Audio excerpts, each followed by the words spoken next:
Hello and welcome everyone. Thanks for coming to this month's Poem Jam. I'm John Smalley, a librarian with the San Francisco Public Library. And while we're waiting for the rest to join us, I want to take a moment to acknowledge our community and to tell you about a few of our upcoming programs. On behalf of the Public Library, we want to welcome you to the unceded ancestral homeland of the Ramaytush Ohlone, who are the original inhabitants of the San Francisco Peninsula. As the indigenous stewards of this land, and in accordance with their traditions, the Ramaytush Ohlone have never ceded, lost, nor forgotten their responsibilities as the caretakers of this place. As guests, we who reside in their traditional territory recognize that we benefit from living and working on their traditional homeland.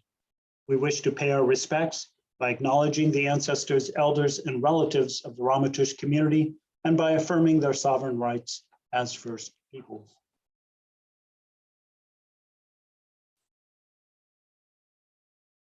On Monday, January 24th, San Francisco's beloved award-winning literary magazine, Ziziva, presents an evening of readings by authors featured in the magazine's latest intertransnational issue. And on February 14th, SFPL's On the Same Page Book Club will be discussing Jessamine Stanley's new book, Yoke, My Yoga of Self-Acceptance.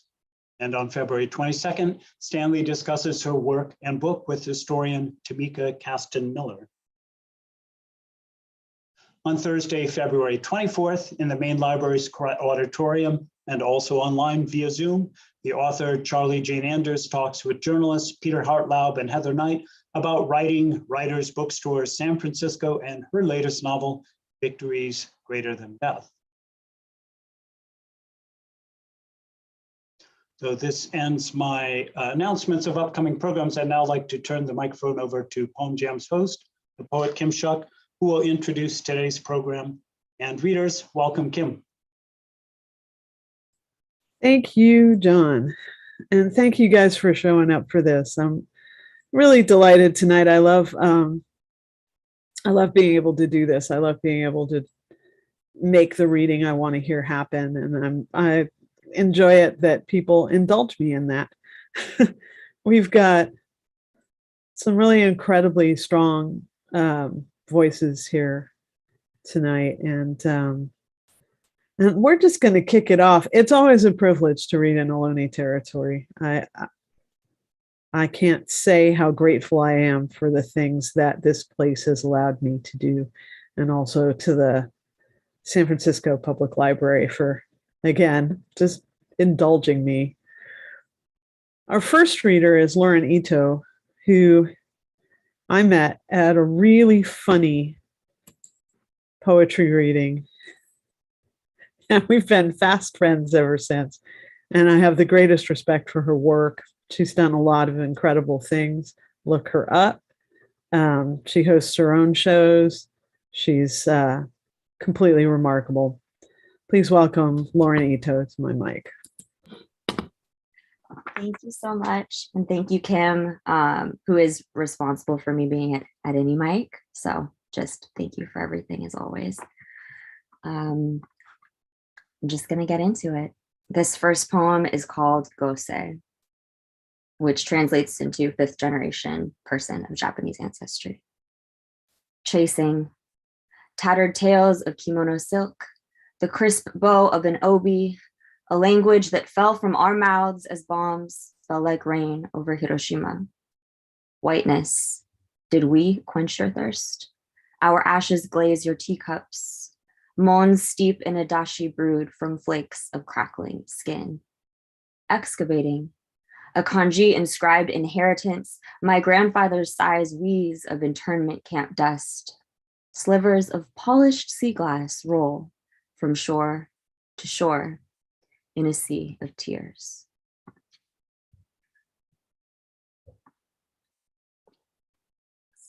This next poem is called Infinite Definitions of Birthright, and it was featured as part of Kim's series with San Francisco Public Library Poem of the Day. So check out all the incredible poems on there. Infinite definitions of birthright.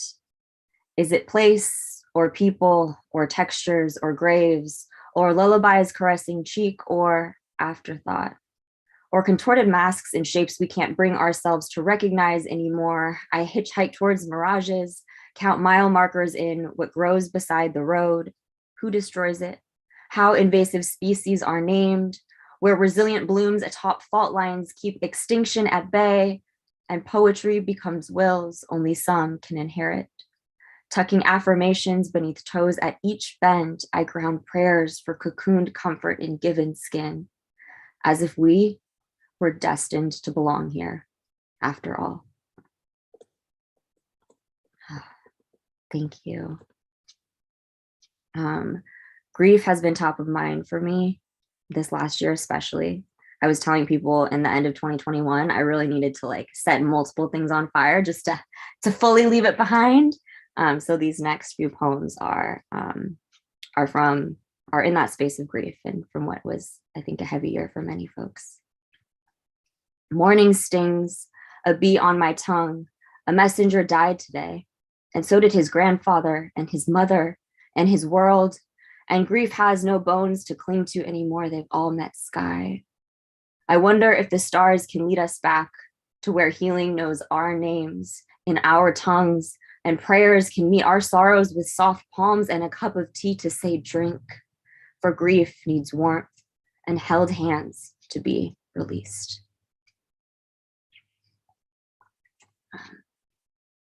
Thank you. This next poem is inspired. Ooh, I did get pretty emotional putting together this set, so just really appreciate this space with you all and many poets who I know that are making me feel safe enough to share in, again, just what is feeling like a in my feels kind of moment in time. Janice Mirkatani, incredible poet, has a poem titled like Why Making Fish is a Political Act. And this poem was inspired by that poem in her work. And it's titled Writing My Grandfather's Obituary, a Political Act. Interned, incarcerated, concentration camp Minidoka, Sansei Nike. Would he even want an American flag at his service? This country tore and took and stabbed and took and took and took, bloating our bellies with words to soften each blow, until our own articulations of body and story and who to hold to account, a stained battle of words on page. Interned, incarcerated, concentration camp Minidoka, Sansei Nike, Grandpa, Jack, Makoto, Jack. Grandpa survived by us.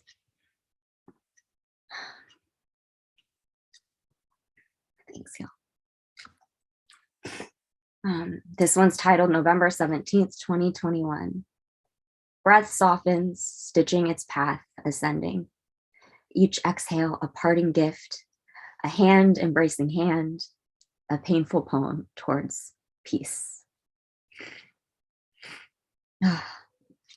And lastly, I'll close out by this poem titled Arrival as We. And it just shout out to all of the women in particular who continue to like mirror our power to one another and create spaces in which we can fully embody and celebrate ourselves. Arrival as we. Thousands of women hum in my blood, forced to play God, cradled their knives with a gentle hand, lifted gazes to the horizon and summoned air, tucked it into laugh lines, a teacup, a birthmark, a prayer, for generations yet to unfurl, knowing breath is never promised, always, especially these days, always, always. Remember this, inhaling sunrise and bird song, we never arrive alone. Thank you so much, and thank you especially to Kim. As always, you are amazing, my love. And I just want to say your writing is responsible for you being at a microphone. I just introduced it to you so that you'd know where to find it. So our next reader is R Morrison, who's also a hero. It's a group of hero ladies here tonight. KR is a high school teacher. She helps kids find a way to heal themselves through poetry. I know that's not technically your job and that there's probably a job that says it's that, but I've watched them with you and I know that's what you do. And you're not the only one on the lineup who does that either. So also one of my favorite humans, as one could say about any of the readers tonight as well. Please welcome to this microphone, R Morrison. I'm really excited to be here. We're reading Native Women. That's my jam. That's my poem jam. I have all new stuff, well, almost all new stuff tonight, or just things I don't typically read along with me. I'll just get going here. The first one's called Fire Tears. Shove all the murder into one of his white business envelopes that normally holds white business. Give that sour fold a real go. Make sure past tongue lashing stamp grief's blood into the seal, certified in our salts. Address it to the guy in the tie, the guy who always fails to ask for permission, the guy who jumps into conversation by instinct without raised hand.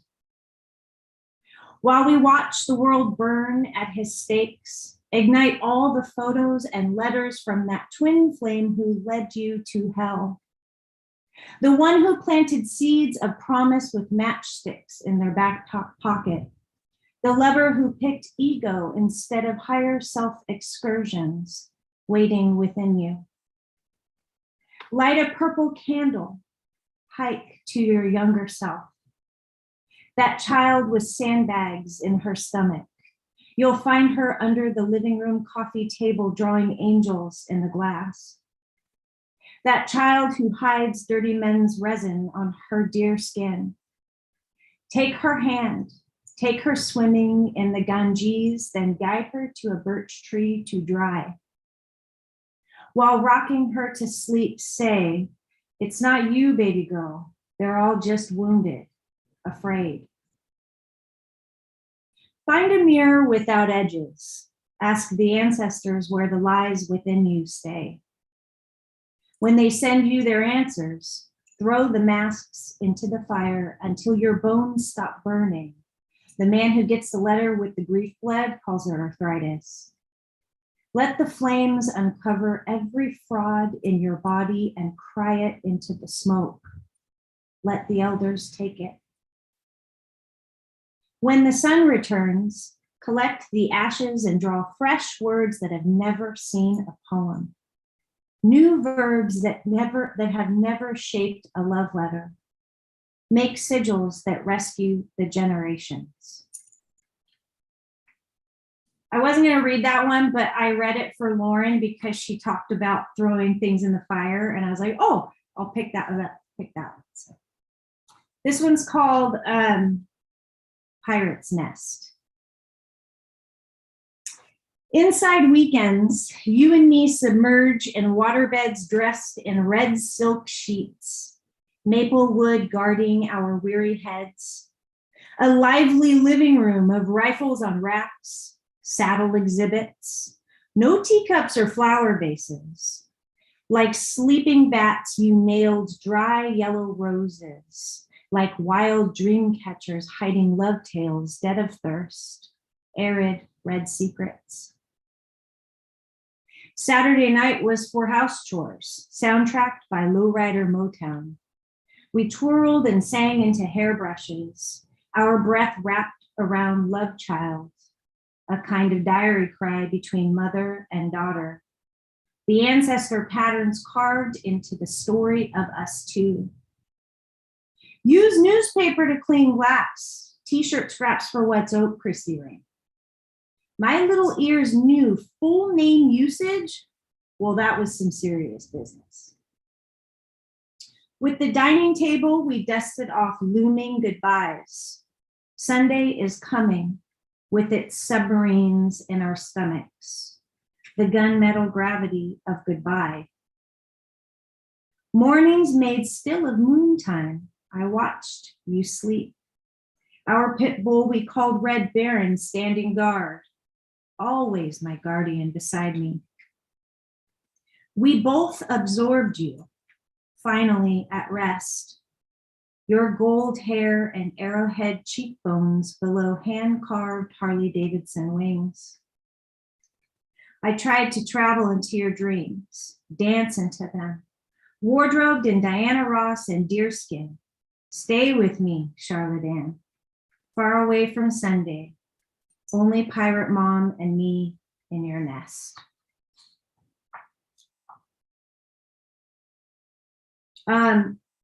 This one still needs a whole lot of work, but whatever. I'm gonna read it. I'm working with a lady that's doing a lot of like trauma work on my body, and her name is Amelia. She's in Arizona, Curandera lady that I owe a lot to. So it's called Amelia.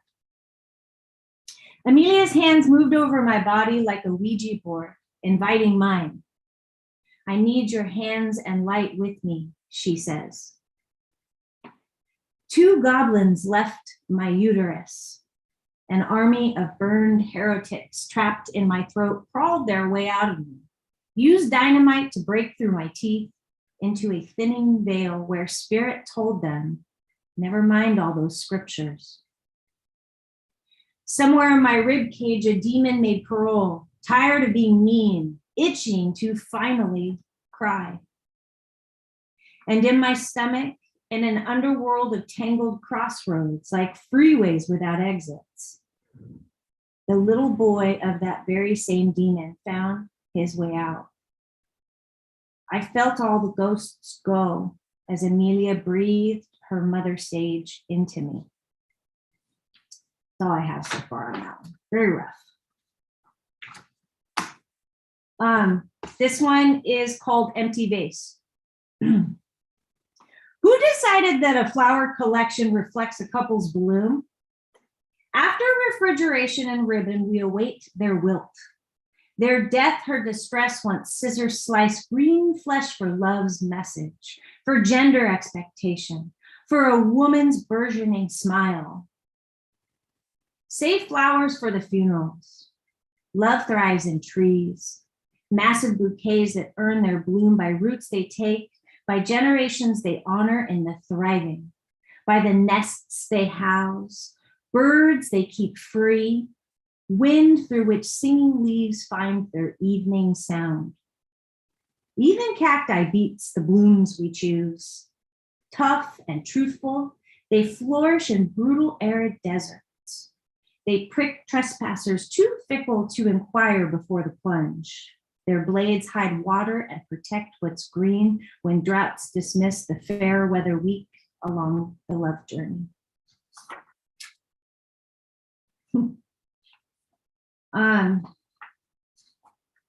I've got 3 more rough ones, but they're short. The Rudiments of Healing. The Rudiments of Healing is its own alphabet.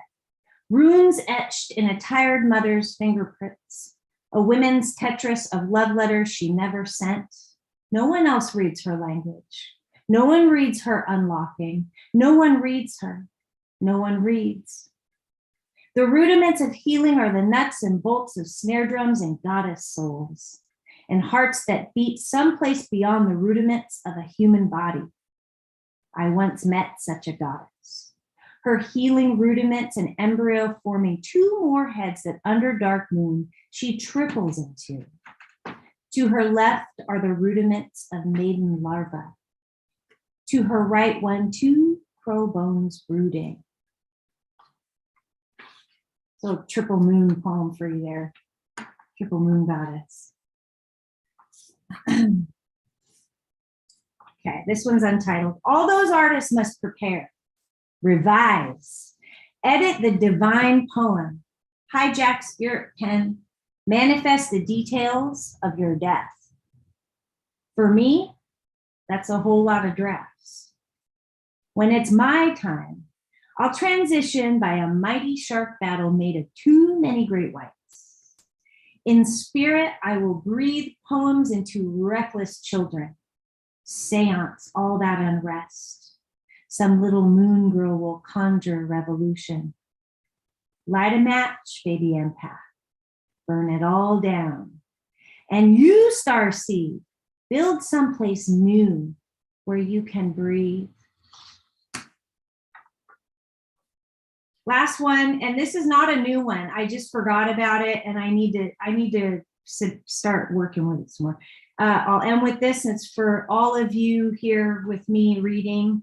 Kim, thanks for having me. I'll read for you anytime. So, Suffering Pretty, it's called. Funny how struggles make us prettier, how our eyes open wider when hearts stretch apart, how our lips plump tougher from kisses left for dead, fossilized in the heart. Our shoulders highway south, down a waist and over hip country harboring words tired of our mouths. Our curves carved by words said and what we failed to say, an abyss of wounds bled and life unborn, loitering in the ink of our journal's pen. And what becomes of a woman's fist, if not to clench humanity's sorrow or to punch what's ridiculous?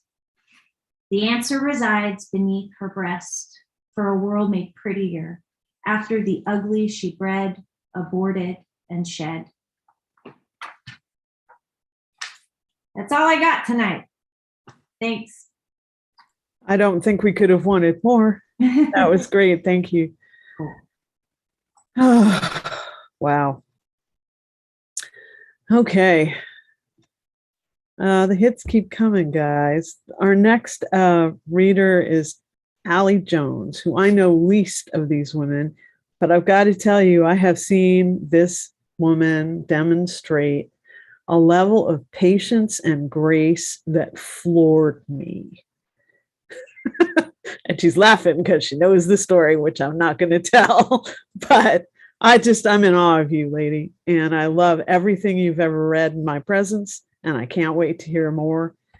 So, Alie Jones. Oh my goodness. Thank you so much, Kim. And thank you for everyone reading tonight. I'm super honored to be here. Like Kara said, I'll read wherever you ask me to read, Kim. So let me know. Yeah, I'm going to share some pieces and give a little bit of context, but we're going to just roll. This first piece is called Sirène Rising. I don't want to remember my life before mermaids. I was raised by saltwater queens, blessed by magical beings of mythic proportions, daughters of Yemaya and Gambo. Those who remind me of the beautiful resilience that lives within us. Coiled crowns adorned with cowrie, these goddesses maintain the grace of a gazelle with the ever-changing tides. Mes sirènes, my mermaid queens, flowing, crashing, rising. My grandma Genevieve, cayenne pepper royalty, celestial matriarch, soft yet steady as a metronome in the kitchen with a laugh that could brighten any dim room. Unafraid of what is to come because her certainty is founded in love. Her setbacks created the beginning of her greatest comebacks, flowing through the roughest currents and remaining strong, flowing, crashing, rising. Mother Teresa, calming like rosemary and gentle as gardenia, earth warrior, who taught me to respect and protect the earth, to value all forms of life, holding space for her softness and her offspring, unconditionally magical, conjuring potions that transform the flu into a slight sniffle, or inventing the perfect bedtime story. She grew in the midst of adversity, never allowing fear to stop her pursuit, crashing against every judgment or expectation with determination, flowing, crashing, rising. Mes sirènes, my mermaid queens, cousins who always remind me that I could do anything, sisters that challenge me to seek softness in times of pain and trauma, to look at myself in a mirror, untarnished by self-loathing. My aquatic angels, who kept me sane when all I thought I could ever be was crazy. Loving with our hearts wide open, guided by our gut feelings and our star signs, rêveurs, croyants, amants, et guerriers. Dreamers, believers, lovers, and warriors, rising above black holes of doubt, insecurities, and fear. flowing, crashing, rising. Woo. And so that piece is really in honor of all of, like I said, my mermaid queens, that there are these women in my life who are mermaids because they make it in the deepest waters, in spaces that you wouldn't expect people to survive. And they end up overcoming and thriving and doing so many things and have taught me so much. And so I always write in honor of that space and in honor of those women, Black women who have held space for me to be exactly who I am. And so this next piece, super like Lauren, we're in the same energy of like, okay, we're calling in some folks, we're calling in some ancestors, but like, I welcome the emotion of it all. This next piece is for my grandma, and it's called Genevieve. La plupart de ma cœur, elle était, elle est toujours la plupart de ma vie, ma cœur, me. I'm grateful for my grandma Genevieve, a daughter of Louisiana sharecroppers, no middle name, several last names, 5 daughters, 1 in heaven, lost in a trance, ready to dance, best cook in our family. She was young, wild, and free before it was a thing to be, dedicated to her family, laughing uncontrollably, cleaning houses every day, 40 years just to make a way for us. No limits to her love. She drew energy from above, so below we were able to grow, flow, go. She taught me to appreciate everything. Never about cars and bling, garden plots and recipes. The very best of me. She taught me how to love, feel, and heal. There will never be another quite like my mother's mother. There will never be enough words, dans toutes les langues, to describe her magnanimous presence, the essence of love and light. We will be all right.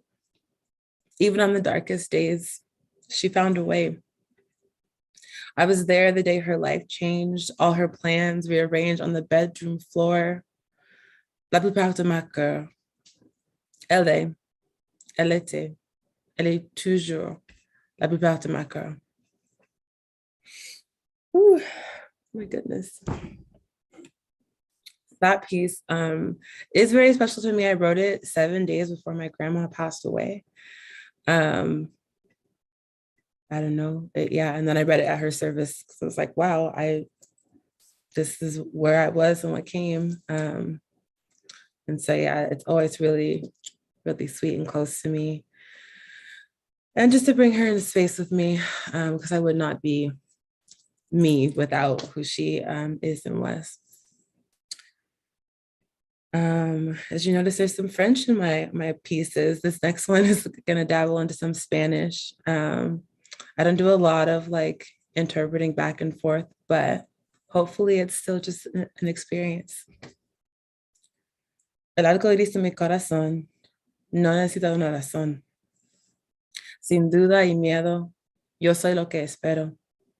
Como agua, soy tranquila y poderosa. Lo que pienso viene aquí. Mis sueños pasan enfrente de mí, con una voz más fuerte que algún grito. Gracias y amor a mis corazones aquí en la tierra y en el cielo. The rainbow of my heart waves of gratitude, a journey within and without, releasing every single fear and doubt, not allowing my anxious energy to disrupt my flow. This is the art of letting go, of who I've had to be or been. My soul is being set free, letting me know this is my home, free to play and laugh and roam, rejoicing at the colors converging from light to dark. Once I know I create the situation, I defy every spatial limitation, sending love and light to all the dark places, filling my heart with familiar faces. I am bountiful. I am beautiful. I have more than enough. I am more than enough. As it is written, so it shall be. I know Yemaya will watch over me. She is the mother of the water. I am the child of the sea. The strongest currents will not surpass me.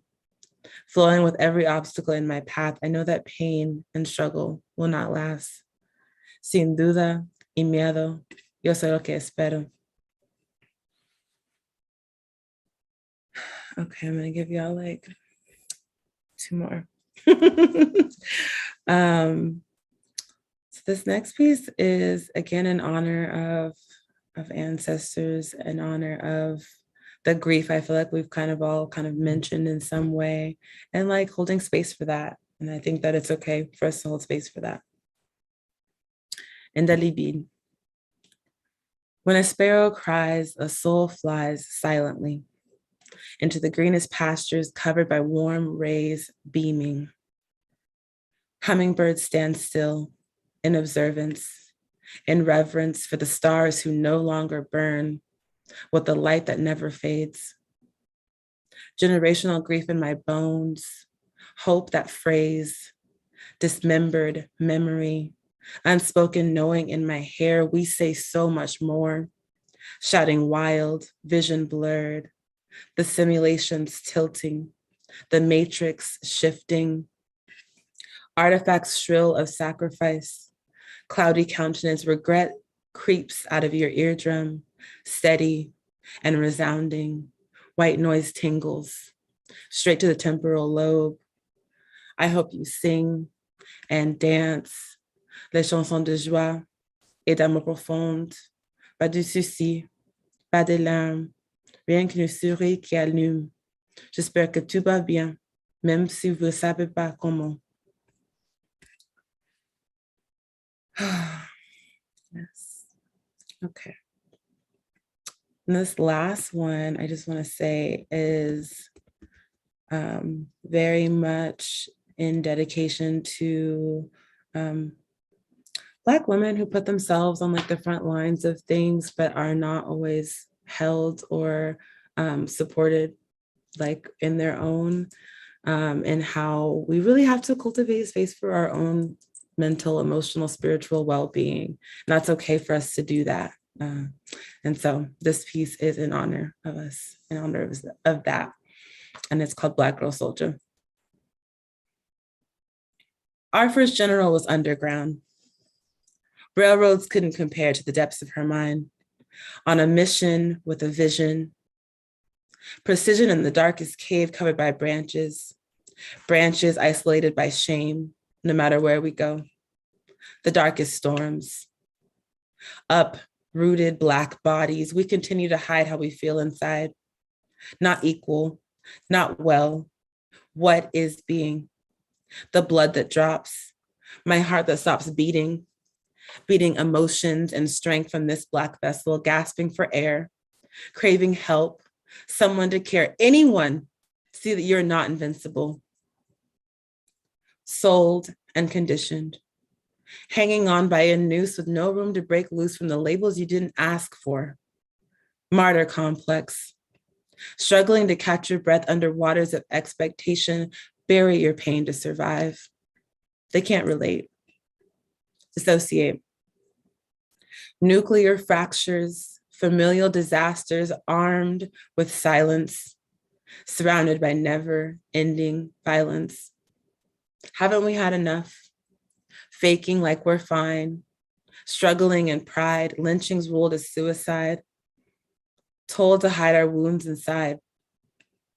Self-inflicted crimes, the deepest roots. Admiral abolitionist writer, wells of information filled her books, on a crusade for justice, fighting to resist before a balled up fist. Truth of liberation, asphyxiation. We are the seeds of strange fruit, lemon trees in the summer breeze hemorrhaging from the root. Under leaves of ignorance, our minds assassinated, our souls kidnapped, our bodies raped. There is no escape from the scars, this skin. When can we begin to heal, to feel, to just be free? In the cage where birds wish to sing, Harriet, Ida, Billy, Nina, shape-shifting trauma into triumph. Gardenias bloom across the street. cope, or heal. Ultimately, it's all about how you deal. The deepest roots hold the darkest storms. Thank you.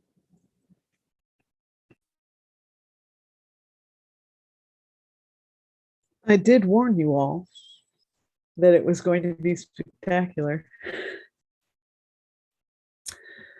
Our next reader is Kimi Sugioka, who I feel like from the moment that we met, there's been this really magical connection between the two of us. And whenever we talk about the San Francisco and things we've done over the years, we find new connections. So, with great joy and anticipation, please welcome Kimi Sugioka. Thank you, Kim. Oh, I feel the same way. I feel like in a magical realm with you, and in fact, with all these other women. Thank you all. I really appreciate what you have to say. I think I'm sitting on poems. Okay. Pandemic Requiem. The sky remembers solace when the wind enters our estuaries of anguish, pillaging sunset and sunrise. The voices of the world echo prayers for reprieve that catch on barbed wire, bordering then and now in umbilical remembrance. The steel wool of sorrow scours each breath, cleansing our palates for another taste of death, where banal bangles and baubles simmer and blaspheme in vestibules of shame we keep trying to scrub clean. Making entreaties to unforgiving gods, we wallow in a muddle of shades and shadows like Hansel and Gretel, like Daedalus and Icarus, like Urashima Taro.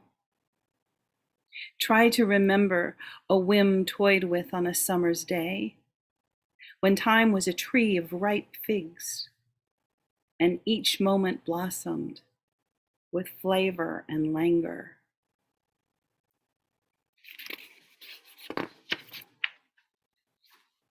Thank you.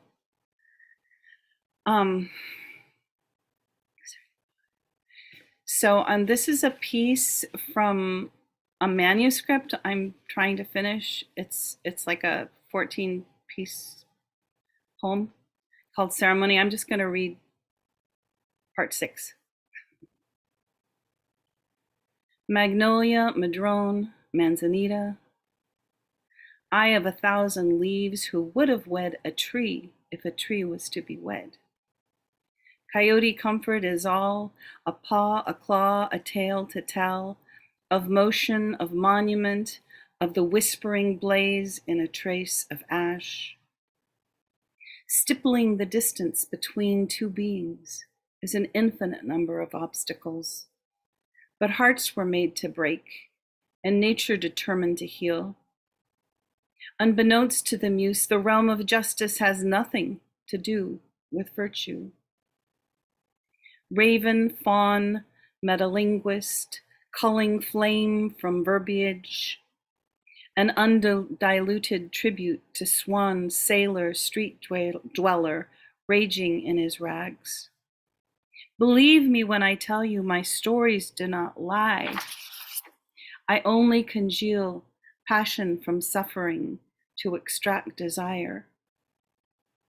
Oh, insufferable moon, you would command me to sing, but my voice catches on splintered bones of verse and shattered ballads. I must find my song nestled in the beaks of birds in their wind-borne bodies. They teach me melody, sympathy, how to fly fearlessly through the flames of disillusion towards a simple, subtle sanity where I am nourished by a rush of wings.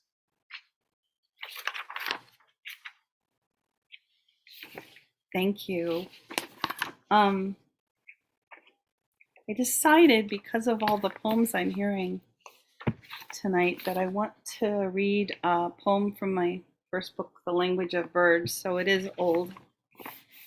I rarely read it, but it's definitely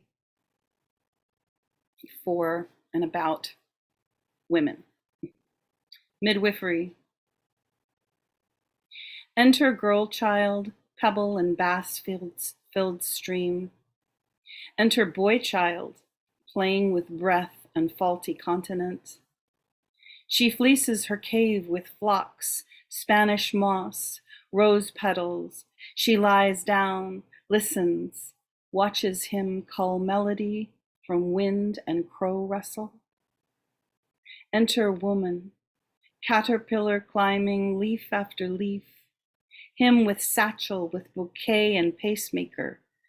Turning amber, she turns gray, turns black. He carries her from sunlight down shafts, mines, rattler pits.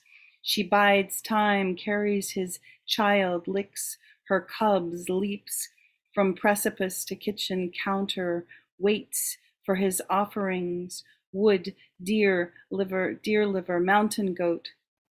Her torn linings, shredded countenance, she sprinkles in soups, porridges. She lies down, tired.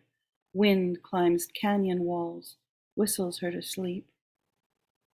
Enter man with blue suit askew. He throws coat and newspaper, calls her to the kitchen, chides her for sleeping, wants feeding. Preparing the ewe, she listens to his surgical disasters, rubs salt, marjoram. Takes a long time with the salad and rice. Ladle slips, hits a missed tumor. He throws his shoes one after another, climbs inside her rose hips. She rides southbound trains, carries sand in her shoes, scribbles scripture recipes for acid and alkaline, her hair wound in bright winter ribbons, her babe tucked in the crook of her arm. She withstands the gavels of winking judges, denies herself bread and jam, denies her quarter, her corsage, her garter, her glass of sherry, her 9 sundry lives. She scavenges dumpsters, prowls boulevards for tricks, decides which baby to feed, which to turn away. She speaks pious, you will be converted to a worthy man. Or whorish, I will take you anyway, confine my price to demand. Or motherly, find a good woman to take up the handwork I began, but never a wife to thread you any other way. She who names me is being born, heralding news of old wives' tales, mistress, seamstress, princess, waitress, schoolmarm, midwife. She is coming between my breasts, pushing husbands and urchins aside. I wedge circumference between my knees and climb, rock face, crater, mesa, skyscraper, winged in name only. She is coming, who must have melon at daybreak, who savors morsels of jam, she of chime and orange peel, her 2 fine, strong daughters, her clock wound to interior pulse. She addresses the future in present tense, shuttles yarn into dream in one motion. She of eye who know her wet or wrung out to dry in the sun, she of ochre, peach, brine, and periwinkle, she of helmet and scythe who scours skillets and shakes gourds, she of warty countenance, sallow-skinned embrace, furrowed navel. She is coming who rants with breasts exposed, her hymen no longer probed. She sails for Greece, Denmark, Japan. She takes northbound trains despite the crooked spines of husbands and sons, climbs but does not name mountains, weds the snow goose, treads a threadbare wedding carpet, azalea, camellia, her trousseau. She is India ink from jars and wells, spilled onto your vellum, your gabardine trousers, fine Panama hat. She is patriot and rebel, her name invisibly carved beside mine. She carried your duties, your long-tongued name to her grave. My blossom, my fruit, I am fire-born and labor-weary. I cannot reclaim your practiced eye, but my womb is an infinite basket where I bear the she, he of I, a scallop and locket, naked and humming over and over again.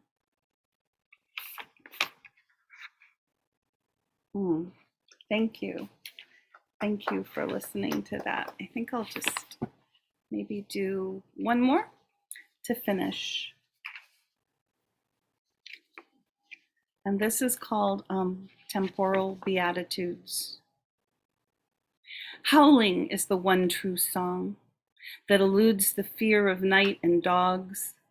Wailing is the one true utterance of a divine sun that grapples with drips and drabs of futility. Umbrage skywalks between the branches of things that fall, things that grow, things that repeat and remember. Ever so lightly, ever so tightly, the reins are pulled and dropped. Sudden freedom, sudden fear of freedom, sudden sight, sudden retreat. A blessing and a privilege, the white light of summer sings arias to fall. We become moments, we become prayers, we become radiant and vital as thieves on the threshold of forgiveness. A traitor and a saint living in the same shell, blessing and cursing, tyranny and innocence. Oh, that the lake could drown these festering thoughts, that the bindings fray and break, and all words stretch into birdsong. We could go where the sand becomes soil and remember planting. Remember the taste of corn melting between teeth and tongue, the taste of safety and home, where a mountain lullabies itself to sleep and marries the willow and the hemlock, so all that is feral and fetal and indigent might finally billow in sweet relief. We may come and go with and without purpose, but the whole is a fragmented universe we carry like a dime in our pockets. Thank you all for listening. Thank you, Kim, for having me. Thank you for your words. That was really good. So all of these women are amazing. And the next one is to E.K. Keith and I are sort of more like litter mates in a funny way. we definitely eat out of the same food bowl. And get ourselves into some fun trouble. Well, I'm just going to say, E.K. Keith, please read some poems so that I don't go off on what our relationship is too deeply. Thank you, Kim, for that sweetheart introduction. Well, hi, everybody. This is just a really lovely way to spend an evening in the living room and at the library at the same time. And I'm feeling pretty inspired. I like to start off with kind of a little invocation. Love, a stone dropping deeper and deeper into a bottomless ocean. Swim with me.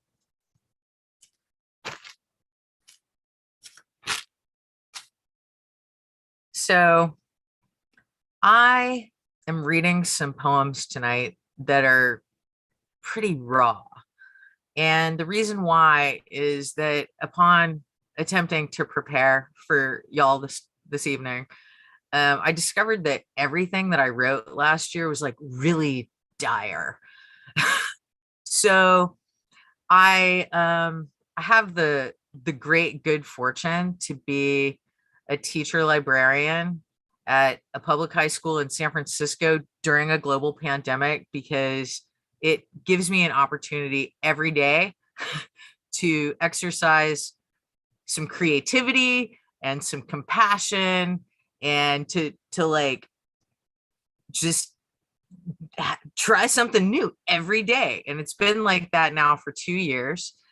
So it's pretty wild. I'm really excited to be back in school with the kids, and I'm teaching a class this year and running a poetry club. And so the poems I've picked for you are out of my writing notebook that I use to write with the kids. And look, I'm selectively social. One of my kids gave me that sticker. And so here we go. This is all stuff that has been written with young people, and I hope you like them. This is a sort of a meditation on the past, like, you know, kind of escaping from the present by fantasizing about fun times in the past. I'm not the last person in line. My cousin is behind me. Soon, some people will line up for the Texas Cyclone, the best roller coaster in Texas. It's been almost an hour and we're not close to the front, but it's worth it. All the summer sweat that collects on my face will dry while I'm on the ride. It's a scary breeze that comes after we click, click, click up the big hill, then whee! Gravity speeds us down, up, over, around, and we scream and laugh until we slow down, pulling into the shack where we get out and others get in. And just like that, we run around back in line again.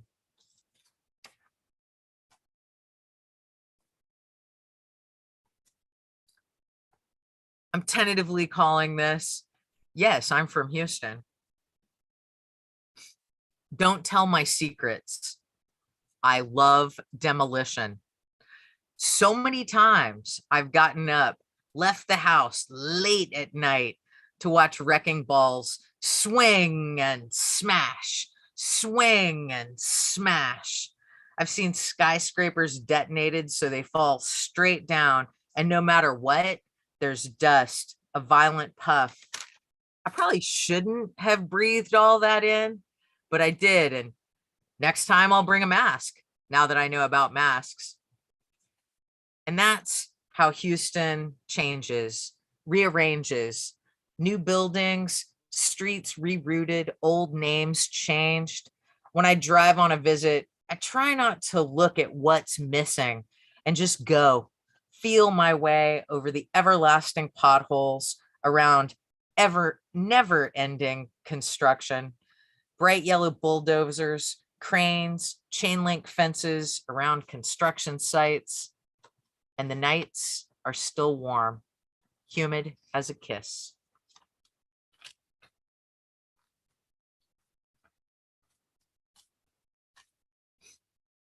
So yeah, school, it's stressful. Stress spikes out like a mohawk in a mosh pit, jumping with the beats of the bass guitar and drums thumping faster than hearts in love or hate, or feeling nothing in the dark but bodies slamming, a rough dance. And then to wrap up, the class that I'm teaching, it's actually titled Writing for Publication. And this was our big publication for last year. And yeah, so my students were excited to do this, and I was excited to put a poem in here. And it's called Brilliance.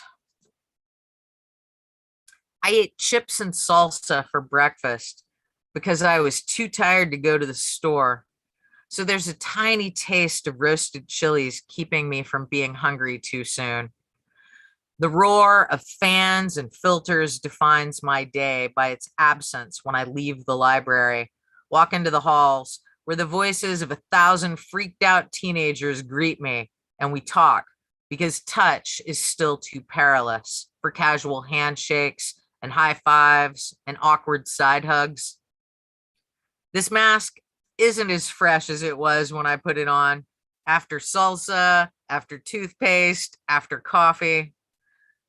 The sun filters through the skylights to cheer the sterile glare of the light fixtures in our windowless library, where I watch my writing class convince themselves of their own brilliance as we make windows into the worlds of our minds.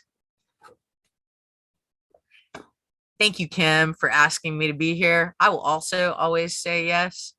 And I'm so glad to see y'all's faces. Thank you all for your beautiful words and the inspiration for the evening. And I really appreciate the public library for Zooming us all together. And I see John's here. He's great. And we have people in the room. That's so awesome. But thank you, Kim. This is just beautiful. Thank you, babe.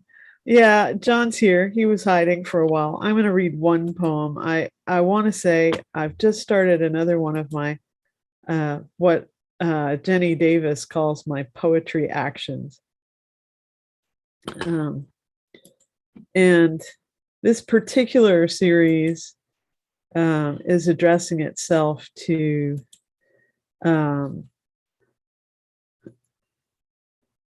trans and non-binary youth, because I think it's really easy for them to feel surrounded. So I'm writing a series specifically directed at those youth. Spin. How can you watch yourself healing over and over and think yourself weak? Not everyone has to invent or excavate words for self, word at the base of the throat, the timbre of voice, word from tattered paper mache sarcophagus, flesh consumed and literally buried, rediscovered, word from self, from self. You are surrounded, but not alone. I press my cheek against the stone and sing an old song that someone else once carefully reassembled. So that series is going to be on my Facebook page. So thank you all for being here. I love that people say that they'll read whenever I ask. I love that. And I love all of your work, and I love all of you. And I'm really grateful for what I'm allowed to do in my life. I do not take it lightly. Thank you all for being with me tonight, with us together, this whole thing. And more to come. Be well. Thanks everyone for coming. And we do this second Thursday of each month. So next month it's going to be Tiny Poverty Scala, and in celebration of her new book. And also generally she brings people with her. And I don't know who those people are going to be, but I'm sure they'll be great because they always have been in the past. So we'll see you. Take care, everybody. Thank you so much, everyone. John. Library. Thank you, folks in YouTube land. See you next time. Happy New Year's all.